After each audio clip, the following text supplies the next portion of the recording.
နံပါတ်1အချက်ကလစ်လျူရှုခြင်းဖြင့်အနိုင်ယူဖို့ဖြစ်ပါတယ်ရန်သူအတွက်ကြီးမားဆုံးအဆက်ကွဲမှုကသူရှိနေတာကိုသင်ကတတိမထားမိသလိုနေလိုက်တာပါရန်သူကိုစကားမပြောဘဲတုံ့ပြန်တဲ့အခါမှာ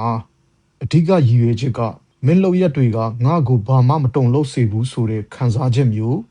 တစ်ဖက်လူရသွားအောင်လုပ်ဖို့ဖြစ်ပါတယ်ရန်သူကိုစိတ်ဓာတ်ကျဆင်းစေပြီးဖိအားပေးနိုင်မဲ့နီးဗျူဟာတွေကိုမိတ်ဆွေတို့ကိုပြောပြပေးခြင်းပါတယ်နံပါတ်1အချက်ကလစ်လျူရှုခြင်းဖြင့်အနိုင်ယူဖို့ဖြစ်ပါတယ်ရန်သူအတွက်အကြီးမားဆုံးအဆက်ကွဲမှုက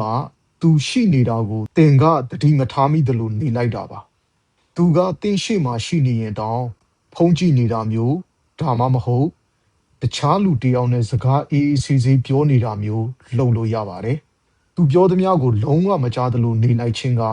သူ့ကိုအရေးမပါတဲ့လူလို့ခံစားရစေပြီးဒေါသထွက်စေပါတယ်နံပါတ်2အချက်ကမထီမဲ့မြင်အပြုံးဖြစ်ပါတယ်သူကတင့်ကိုရန်စနေချိန်ဒါမှမဟုတ်တိုက်ခိုက်နေချိန်မှာဘာမှပြန်မပြောဘဲပါဇက်ထောင်းလေးကနေခက်ရောင်ရောင်လေးပြုံးပြလိုက်ပါအဲ့ဒီအပြုံးက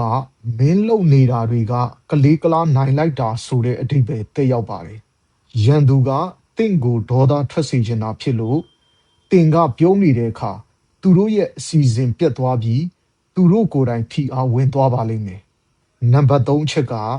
နဖူးတဲ့တဲ့ကိုစိုက်ကြည့်ပါဒါကစိတ်ပညာအရတစ်ဖက်လူကိုအယံစိတ်မသက်မသာဖြစ်စေတဲ့နီလန်ဖြစ်ပါတယ်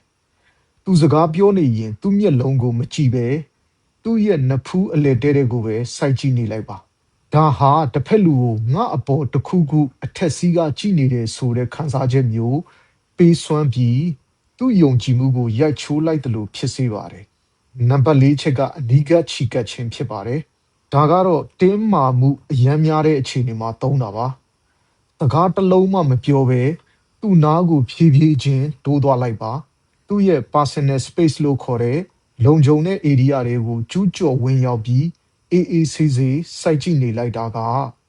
သူ့ကိုအင်မတန်ဖိအားများစေပြီးနောက်ဆုတ်သွားအောင်လုပ်နိုင်ပါတယ်နံပါတ်5အချက်ကခေါင်းအစာခြေအစုံကြည့်ခြင်းဖြစ်ပါတယ်ရန်သူကိုတွေ့တဲ့အခါခေါင်းကနေခြေထောက်အထိဖြည်းဖြည်းချင်းအကဲခတ်တယ်လို့ကြည့်လိုက်ပါကြည့်ရင်တပြင်းတစ်ချက်အသာလေးချပြီးအကြည့်လွဲလိုက်ပါဒါဟာမင်းကငါအတွက်ဘာမှမဟုတ်ပါလားဒါမှမဟုတ်မင်းပုံစံကတော်တော်ကြီးရဆိုးတာပဲဆိုတဲ့အထင်သေးမှုကိုစကားမပြောဘဲပြလိုက်တာဖြစ်ပါတယ်ရန်သူနဲ့ထိတ်တိုက်တွေ့တဲ့အခါမလောပါနဲ့လှုပ်ရှားမှုတွေအားလုံးကိုတည်တည်ငြိမ်ငြိမ်နဲ့နေနေကွေးကွေးလုပ်ပါအသက်ကိုခက်မှန်မှန်ရှူပါတင်တည်ငြိမ်လေးလေးရန်သူကပိုပြီးစိတ်မရှိလေးလေးဖြစ်ပါလိမ့်မယ်ဟုတ်ကဲ့ပါအားလုံးကိုစိတ်နှဖျားသင်လန်းကြပါစီဗျာ